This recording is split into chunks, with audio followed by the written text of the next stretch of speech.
local history, local culture, local events, your community. This is the Joe Kelly Show. Hi there, everybody. Welcome to the show. Thanks for joining us. We're at the Utica Zoo, and we're going to give you a tour of the Utica Zoo. We're going to be talking to Andria Heath, the executive director here at the zoo, about a variety of things. But before we do that, we're going to say hello. Good to see you again. It's good to see you too. Thank you for being here. Well, thanks for having us. And I'll tell you, when I walked in, it's been a long time since I've been at the Utica Zoo. It's a different place. I mean, it is really looking good. Yes. Thank you. A lot of new stuff, including the visitor center. We're sitting outside the visitor center right now. And before we talk about the new visitor center, tell everybody what we're hearing. So we're joined by Yoda, Snowflake, and the baby Dooku, our white-handed gibbons. They are a lesser ape. They're in the ape family.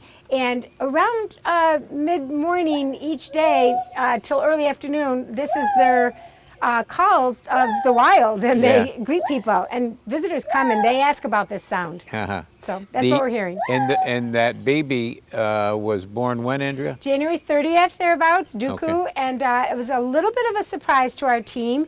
In 2018, we did the We Don't Like It Either campaign because our gibbon habitat was just so archaic, too small, wire bars.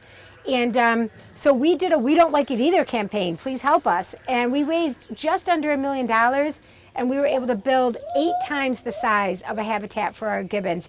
And we actually think it's because of their new habitat that although Snowflake and Yoda are quite out, they're in their late 30s, early 40s, last time they had offspring was 23 years ago, but because of this new habitat, that could have participated in part of their breeding. I'm trying to think when I was a boy and used to come up here, which was a long time ago, I'm thinking that building behind us was the building that I remember going into as the initial building. Am I right or am I disorientated? No, you're right. This is a 1927 building. It used to house the big cats, lions, tigers, snow leopard. Way back in the day, I believe we had chimps when I was a baby. This building hasn't been open to the public since the late 1990s. It's just on the brink of being completed. It's going to be amazing when we can complete it. You'll be able to see the gibbons from inside, which is big, and a bunch of other habitats. We need about $1 million to finish. There's a lot of infrastructure, HVAC system, et cetera, that needs to be completed. If my memory serves me correctly, when I used to come up and go into that building, there was a chimpanzee in there? That's what I'm told. I was too young to know that, but Yeah. I'm told we had a chimp. Yeah. Now, let's talk about the visitor center. The visitor center, brand new. What an addition to the zoo. Yeah, it's really been a game changer for us. We were a recipient from Mayor Palmieri and the city to receive some rescue dollars, the ARPA grant, federal funding, and so we received $2 million. We had a state grant, we had some private donors, and we opened this in April, right around our Easter event. And we went from a 960 square foot, very modest, small building to just under 5,000 square feet. And the way you've got the building laid out, you've got the ticket admission on one side and the gift shop. Talk about the gift shop. So our retail center, I have to say, I'm so proud of how that turned out. I think it rivals really any of the larger zoos and aquariums that I've been to all over the country. We have great merchandise. We have very specific merchandise to accentuate our mission with conservation of not having too much packaging. There's great plush for the animals that we either have here at the zoo or would like to someday have, or might never have, but have a great conservation message. A lot of things for kids and adults. So it's a great revenue center, and it helps support the zoo. And on the other side of the visitor center, connected by that hallway, you've got what? So there are 2 event and education classrooms. They can be sectioned off or be one large. They also can be rented by corporations or individuals for professional meetings, weddings, showers, parties. We had our ribbon cutting for the building here, and it was a really great setting. You've also got upcoming, before we talk about the animals, you've got upcoming, and I think this is an annual event, your Friday night sip and... Yeah, Sunset Sips. Sunset Sips. Yes, so we have live music.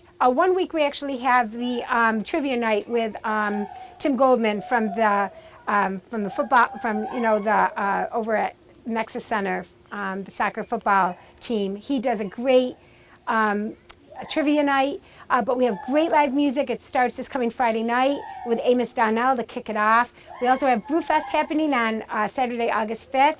We also have, if you're a Chamber member or a not yet member, we're also hosting the Chamber After Hours on Tuesday, July 25th. We have live music from Ryan Quinn. So we've just got a lot of cool things going on. Not everybody might not be up to speed on Brewfest. Talk about Brewfest.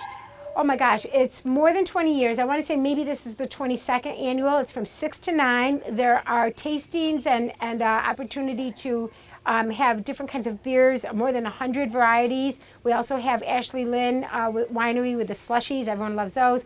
Live music. There's a silent auction. It's our largest fundraiser. It's really cool to be at, we just had Wine in the Wilderness, also a great fundraiser. It's really cool to be at the zoo at night for this adult event. Nobody under 21, not vendors, volunteers, etc., are allowed. It's very much an adult event. You get a huge turnout for that too, right? We do. Yeah. What do you get? We've gotten anywhere between 2,000 and 3,000. Weather is always an issue, although it is rain or shine. Gary Munchank has been the founder and the chair of this event for years. He has a great committee. Every year, Gary's planned it. And there's tents everywhere. Now we have the new building inside. So we've never, not been able to pull off Brewfest except for during the pandemic. Mm-hmm. And you get so many people, there's a shuttle bus running, yes? Yeah, and I can't tell you how much I recommend. Rideshare, people can get dropped off right up here at the gate, right at the circle. Like with an Uber, you mean? Yep, Uber, or even a designated driver can drop them off and go park elsewhere. I really recommend taking the shuttle either from the rec center or MVCC because parking is just not our specialty up here. We just don't have enough parking. But you've expanded your parking. I know I parked up on the little hill up there. Well, so we actually have a staff and volunteer site now way up on a 3rd level, and that's what we do so that our visitors can park a little more conveniently. When we come back, let's talk about some of those animals. Sure thing. Andria Heath is our guest. We're talking about the Utica Zoo. It's a new zoo. At least it looks like a new zoo to me. Short break, right back.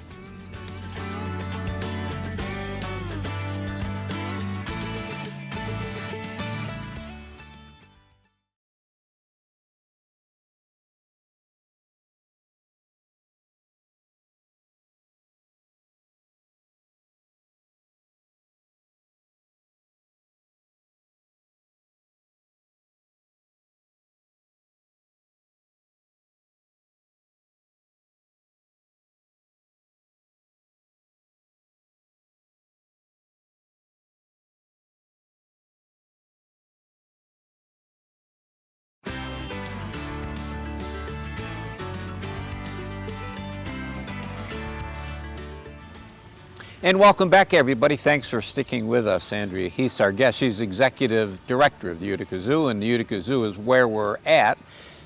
And the Utica Zoo, if I remember my history correctly, has gone from 3 deer over 100 years ago to how many animals up here now? We have approximately 85 to 90 animals, about 200 in number because there's multiples. So we have a pretty good collection, and we are working all the time on changing up our collection. New animals are here this year. Yeah. And speaking of new, you've got a new concessionaire up here as well, right? We do. 2nd year in a row. We have Cookies Q, part of the whole Mohawk Valley Garden Consortium, and we're just loving having them here. Great team. Not only are they our daily concessionaire, but they're also available for all of our rentals and our parties. So we're excited. When it comes to new, I've also seen, as I pulled in, something coming soon, a garden. What's that all about? Well, so we partner with a lot with the NYPA, New York Power Authority, and their energy zone, and they're putting new pollinator gardens in both at their site, which is right at our gate, they're our neighbor, and in an area throughout the zoo. And then we also just recently had a local garden club put in a new pollinator garden. We try to intersperse our mission of education and conservation all throughout what we do. Of course, we like people to have fun too, so we have a new playground, we have a bounce pillow, not a bounce house, but a tethered bounce pillow that 50 kids or 32 adults or some combination of can bounce. So yeah, there's just things all throughout the zoo. Is this June, July, August, is this your most popular time of the year, I would guess? Yeah, we bring in about 70% of our annual revenue during the May through end of August timeframe. So that's why, you know, there's a little bit of a choreographed balancing act of, and the weather doesn't cooperate really in upstate New York. We don't get pretty with greenery and freshness, you know, really until June. But so we have to really do a lot of planning those other months and then just hit the ground running with any construction projects, et cetera, in a very short amount of time. I know there's many times I've thought of you up here in sub-zero weather. You're open, the animals need to be fed, but Yep. it isn't the best time to come visit, I guess. Well, we're open every day to the public except for Thanksgiving and Christmas. Of course, our staff is here, and our staff is here if there's a day that we have to close due to weather, et cetera. It's really neat to be here in the winter. We offer snowshoeing, and seeing the animals in the winter gives a whole different perspective. They look different, they act different, but spring and summer and early fall are definitely our best times, peak times. Speaking of attendance, what's your attendance been doing? Is it up, down? We're doing really well. 2016, for a number of reasons, was our best year on record. 2020, of course, was our worst. We were closed 107 days due to the pandemic. Interestingly, 2021, we had a huge surge. It was right up there with the 2016 numbers. Just to put it in perspective, when I came here in 2011, we were somewhere around the 45,000 mark. And I think our peak was around 145,000. We're on track to have a really good year this year, and it's probably because of some of the new things that we have going on. What do you think you could do? Make a guess. I'm hesitant to guess because I don't want to set any of our staff up to feel like we're not doing well, because we are. But I think every year, if we can show improvement in our numbers, continue to add great features, continue to retain our great staff, and help people in our community understand that it is not typical to have a zoo in a city this size. And when they're looking for things to do, we're so affordable. Our rates are so affordable. Go ahead and invest in us in some way, whether it's become a member, visit us a few times a year, come to our events, send a donation. We're worth investing in. See if I remember what I saw on the sign coming in. $9 admission? $9 if you're 13 and above. We do have senior citizen, military, and student discounts, college student, and then 12 and under is $6, and then always under 2 is free. Do you recall what what you did in 2016, that record year? Since you asked me when we're just kind of waiting to start, I can't remember actually what the main things were. I just know that it was just a banner year for us. Yeah, but attendance, do you recall how many people came in that year? I think that was the 145,000. Okay, Yeah. all right. The talking of numbers, how many acres are we sitting on here? So we've developed about 35 acres. We have more than 30 acres to still develop, maybe even as much as 50 acres. And that's a beautiful, beautiful fact to be able to say out loud, because so many of the AZA accredited zoos, our colleagues around the country, are landlocked, and they look at us with a little bit of delight that we can do this. Yeah, you've got some new exhibits. You got the new otter exhibit. Talk about that. Yeah, so we have a North American river otter habitat, brand new, mid-June. We have 2 female otters. One came from Miami, one came from Wisconsin. Briar and Lily are their names. They're about 2 years old each. They met here. They're getting along. They're eating. They're playing and frolicking.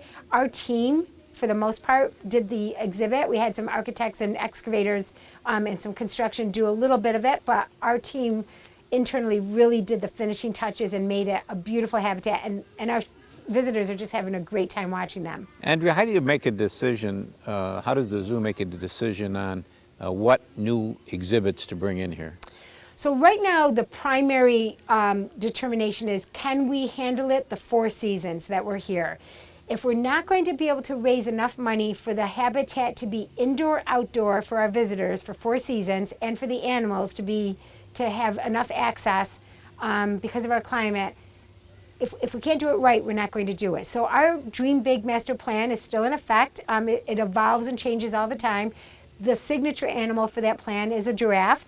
It's still one of our major goals, but that's going to be a $4 million plus investment to the zoo, because we have to make the barn large enough that during those cold winter months, there's a day room that the giraffe and probably ostrich with them, can be inside together, have fresh air and go outside if they'd like to in a safe, non-slippery area, but that the visitors can also see them inside. Are we talking about a giraffe or 2 giraffes? Well, we would never have just one.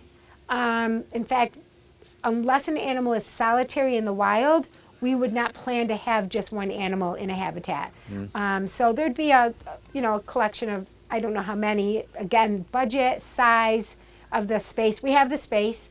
The other thing we look at is, do we have the staff that's trained, or is it doable to train staff for the animal that we bring in? What's in the vicinity of other animal care entities around us? Can we bring in something a little different? What's available? So there's a lot of determination, and quite honestly, what can our budget sustain? For your budget, you get money from the gift shop as a revenue source, the admission as a revenue source, the city is a revenue source. The city actually gives us the property for free, and they gave us this amazing, generous contribution of $2 million for our new visitor center. We're not a line item in the city's budget for any funding for operation. We do get a $300,000 annual stipend from the county, and we get a grant from the state, somewhere around $80,000 a year or so. But other than that, we're a $3 million annual budget, and we have $400,000 public monies between the county and state. Everything else is, we have a major donor. Joan Sinnott has been our guardian angel for years, and some other great donors, fantastic. Our events, our admissions, and our gift shop, and our education programs also are a good source. All right, we come back, we'll talk some more about the Utica Zoo. Andria Heath's our guest. We're talking Utica Zoo. Short break, right back.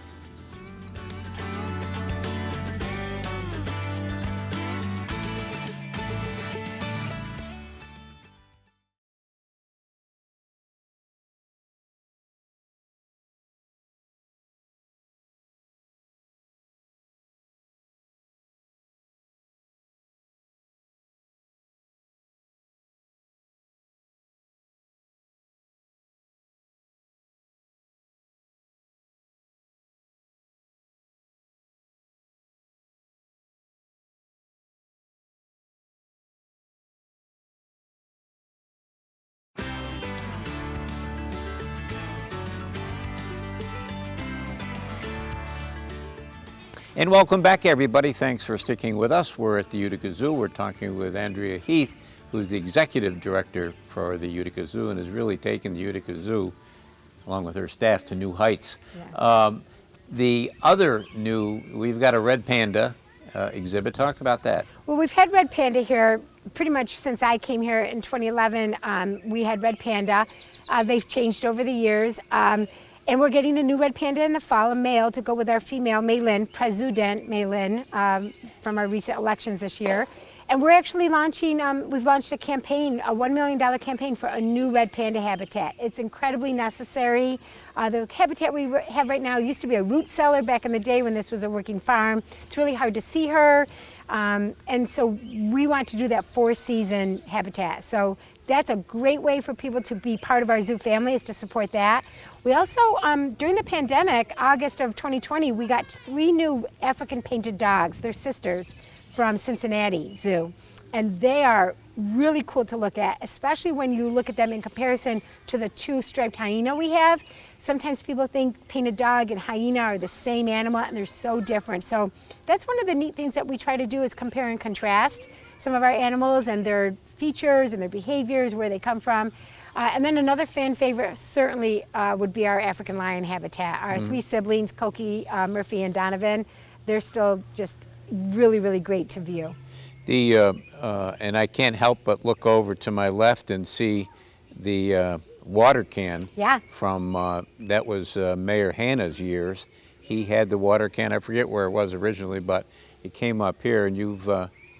So one name that's synonymous with Mayor Hanna and the watering can should also be Gary Munchink, who is still with us. He's our Deputy Director of Grounds and Project Management. He's been here over 40 years. And when Mayor Hanna was, I actually think he was somewhat ridiculed for having this watering can commissioned. He had it at City Hall. It was controversial. Yeah. Then they were looking for a site for it, and the zoo became the site. And Gary had a vision to turn what was just a really, blah area in the middle of the zoo into this beautiful watering can garden. And it's in the Guinness Book of World Records, and it's been challenged a few times, but we've been able to hold our title. And brides come here for, wedding photos, and families all take, pictures to include in their, vacation travel log. It's great. It's really I was thinking about that as I drove in. It's really one of the nicest views of the city up here. And we have some development plans over the next few years that all I can say is watch what we do. Mm-hmm. The number of animals that you have here, is it something that you think you've got the room and the wherewithal and the financial possibilities to increase? Yes, we're looking for a couple of positions in our animal care program that will help us set the plan and acquire animals. We do everything in a very transparent and systematic way. We're accredited with the Association of Zoos and Aquariums, which we're very proud of. So we have a lot of collaboration and partners throughout the country and beyond sometimes to bring animals. But it's all very scientific because we want to make sure that we're bringing animals in that, if we plan to breed, don't have any, genealogy attachment to their habitat mates, et cetera. So it's quite a science. I remember when you were talking to us in the studio, we talked about this, but I can't remember where you were with it. Accreditation. Where are you with that? So we were accredited in 2018. Took us years to prepare for it. It was a goal I had when I first came in as the new director.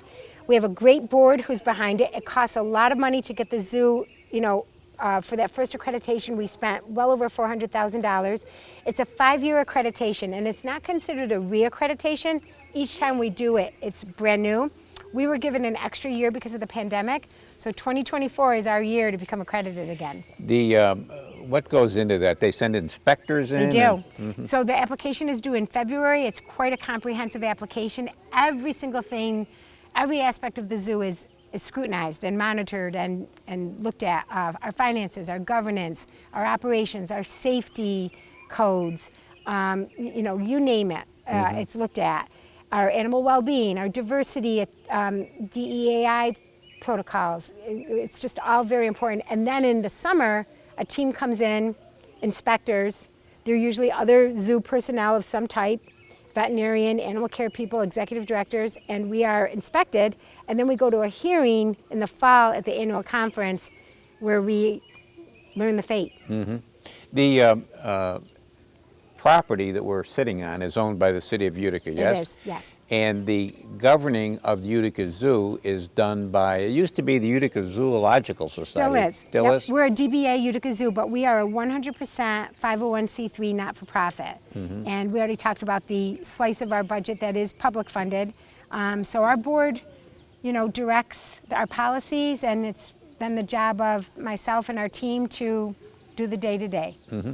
We've got a couple minutes left. Remind people of the dates for your Sunset Sips and the Brewfest. Sunset Sips starts this Friday, July 7th, and it goes through until the end of August, the last Friday in August, so it's every Friday night. The zoo stays open till 7, so it doesn't really start at you don't have to be here at a certain time. If you've been visiting and you go past 5, we're open till 7. You can also schedule things here at the zoo for that night, a party, an event. We have places that we can host you, and the whole zoo is open. So It's a great family friendly, but there's also beer, wine, and seltzers on the terrace with Cookie's Q food and live music. Then we also have Brewfest on Saturday, August 5th, and then we go into our fall events. Mm-hmm. And there's opportunities too for volunteers, correct? Yes, we have teenagers called Zoo Crew, and then we have adults starting at 18 and older, docents. We have other kinds of volunteerism happening. Oh, gardening. Man, if somebody has a green thumb, we have a lot of acres to make it look pretty. And this must take a lot of people to keep this up, just to maintain. How many people have you got up here? We have about 30 on team, mostly full-time, some part-time in our visitor experience building. And so we're a small team getting a lot done, and our team is great. And if somebody wants to volunteer, what's the first step, Andria? There's a link on our website, uticazoo.org. Yeah, nice website. That's a fairly new website, isn't it? Yeah, we've gone through some transitions, and we're always just trying to make sure that it's, you know, appealing and easy to use, and, you know, keeping it up to date is a lot of work. And also follow us on social media. We try to put everything on there and stay very current and relevant. Continued success. Thank you. All right, that's going to do it for us this week, but we'll be back next week. We'll do it all again. Speaking of websites, don't forget cnyhomepage.com. Until next time, take care of yourself, everybody.